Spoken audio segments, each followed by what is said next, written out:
Hey, good afternoon everyone. This is Tractorman 44. We're going to go ahead and play with this second piece of red oak off of that one long log. Cut it 8.5 foot lengths. Try to get some 1x6s maybe.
What we got here is a scale.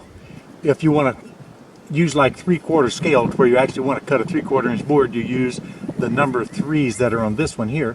If you want to go with a 4/4, which is a full 1 inch cut, you have to use the 4s here, and then 1.5 inches, which is 6/4 cut, you use the 6, and on, 8 for a 2, and then 9 for 2 1/4. So what you do is you have a back scale back here. You use that for whenever you're setting up the machine, for the first cut, and then you have the blue one here that's adjustable. You can see there's a slot. And so whenever you decide what thickness you want to cut, you make your very first cut with this on whatever scale that you want to as you're getting rid of your or creating your cant. And so I've selected 4-4, which is 1-inch material. So all I have to do once I make that first cut is lower the saw head until it lines up with the very next 4, and on and on. So like right here, if I go right here to the next number 4, I've just dropped it 1 inch. I can cut another 1-inch board and just continue on.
If you were to use this red oak for project material, dumping that little bit of water on there will show you what a clear or natural polyurethane would make it look like. So yeah, that's what we got out of this one. I decided to go ahead with 1x8 because I didn't think this was high enough quality to make project material out of. It's just going to be shelving material and things like that. But some of it, there'll be some select cuts that are not too awfully bad. So I'm sure I'll sort out and put the better cuts on a different stack. The missus come home and busted me. She didn't know I was going to saw any this afternoon. She went off to town with my daughter, and then I thought I'd get done before they come back, but I got busted. She gave me the evil eye whenever she come by. So you know what? This has been a fun little short one, and this Tractor Man 44, and I'm out of here, guys.